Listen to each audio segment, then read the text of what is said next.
सड़क सुरक्षा फोर्स पंजाब जीवन रक्षा के लिए प्रतिबद्ध 24 घंटे।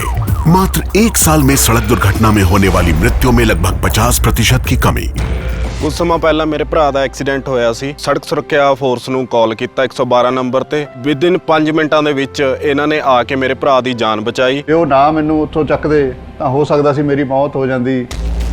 मुख्यमंत्री भगवंत सिंह मान की कोशिशों से अपना पंजाब बन रहा है रंगला पंजाब। नमस्कार दोस्तों, मेरा नाम है मनीष कुमार सिंह और आप देख रहे हैं 4 PM महाराष्ट्र। दोस्तों, क्या अजीत पवार की एनसीपी में बड़ी टूट होने जा रही है? ये मैं इसलिए कह रहा हूं क्योंकि छगन भुजबल लौट आए हैं और अब वो जल्द ही शरद पवार के साथ मंच शेयर कर सकते हैं, साझा कर सकते हैं एक साथ। आपको बता दें कि सावित्रीबाई फुले की जयंती के मौके पर एक समारोह हो रहा है पुणे में और बताया जा रहा है कि अजीत पवार की एनसीपी के दिग्गज नेता छगन भुजबल, जो कि नाराज चल रहे हैं, वो शरद पवार के साथ मिल सकते हैं और उनके साथ मंच साझा कर सकते हैं। वो भी ऐसे समय में जब वो लगातार अपनी पार्टी अजीत पवार की एनसीपी से नाराज चल रहे हैं, अजीत पवार से नाराज चल रहे हैं। आपको बता दें कि छगन भुजबल ने वापस आते ही बहुत सारी उनसे जुड़ी हुई चीजें वापस से सामने आने लगी हैं। जैसे कि देवेंद्र फडणवीस से जब वो मुलाकात उन्होंने की थी तो देवेंद्र फडणवीस ने उन्हें 7 से 8 दिन रुकने की बात कही थी, कहा था उसके बाद हम चर्चा करेंगे।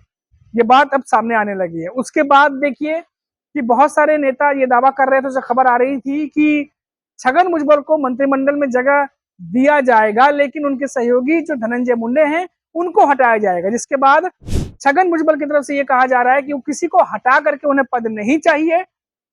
अब देखिए कैसे कश्मकश में पूरी राजनीति फंसी हुई है।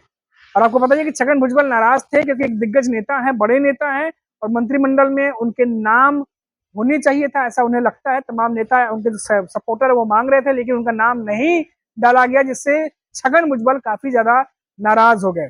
और देखा गया कि उन्होंने अजीत पवार के सामने, मीडिया के सामने खुले तौर पर अपनी नाराजगी जाहिर की और बहुत सारे कड़े शब्दों में, तंज भरे शब्दों में अजीत पवार के लिए, बिना नाम लिए इनडायरेक्टली, लेकिन बहुत सारे ऐसी बातें कह दी जो साफ तौर पे इशारा कर रही थी कि आने वाले समय में छगन भुजबल के लिए अब अजीत पवार की एनसीपी में रहना मुश्किल है और कभी भी वो पाला बदल सकते हैं, बगावत कर सकते हैं।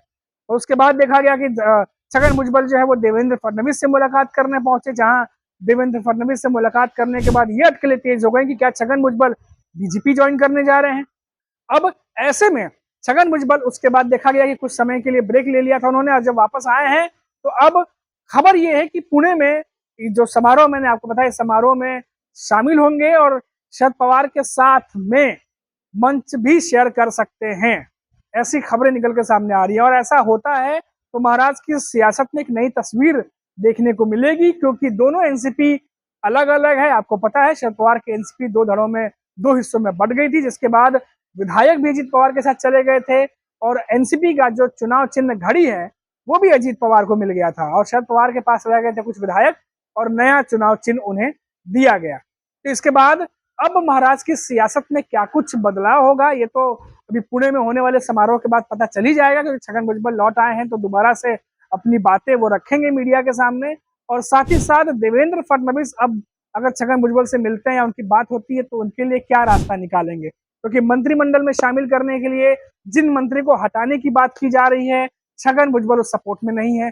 छगन भुजबल चाहते हैं कि किसी को हटाया ना जाए और बिना हटाए मंत्रिमंडल में जगह बनाई कैसे जाए, ये भी अपने आप में सबसे बड़ा सवाल है। तो अब ये देखना दिलचस्प हो गया है, जिस तरीके से खबर है कि अब छगन भुजबल किस ऑप्शन के साथ जाएंगे या महायुति की तरफ से उन्हें क्या ऑप्शन दिया जाएगा, या फिर छगन भुजबल खुद ये अनाउंस कर देंगे कि वो अजीत पवार की पार्टी छोड़ने जा रहे हैं। अगर ऐसा होता है तो ये अजीत पवार की एनसीपी के लिए बहुत बड़ा झटका साबित होगा, बहुत बड़ी बगावत होगी, क्योंकि हमने ये पहले ही बताया था कि छगन भुजबल कोई छोटे मोटे नेता नहीं है। उनका अपना बहुत बड़ा सपोर्ट सिस्टम है, उनको बहुत बड़े जो कार्यकर्ता, उनके बहुत बड़े नंबर्स में उनको फॉलो करते हैं और उनके कार्यकर्ता हैं। साथ ही साथ ओबीसी समुदाय से आते हैं तो बड़ा चेहरा है और उनके अपने एक वोट बैंक है, उनके अपने एक वोटर्स हैं। तो ऐसे में अब देखना होगा कि क्या अजीत पवार छगन भुजबल को खोना जो है, कितना वो समझ सकते हैं इस चीज को, कितना खोना उनके लिए फायदेमंद या नुकसानदेह होगा वो बखूबी जानते होंगे। लेकिन देवेंद्र फडणवीस बिल्कुल भी ये नहीं चाह रहे होंगे कि छगन भुजबल ऐसे समय में अलग हों जब बीएमसी चुनाव अप्रैल में होने जा रहे हैं। तो बहुत सारा खेल महाराष्ट्र की सियासत में होना अभी बाकी है। अभी अभी छगन भुजबल जो है उनसे रिपोर्ट, तमाम ताज़ा खबरें जो निकल के आ रही है मैंने आप तक पहुंचा दी। हमारी नज़र बराबर बनी रहेगी। आप देखते रहिए 4 PM महाराष्ट्र। नमस्कार।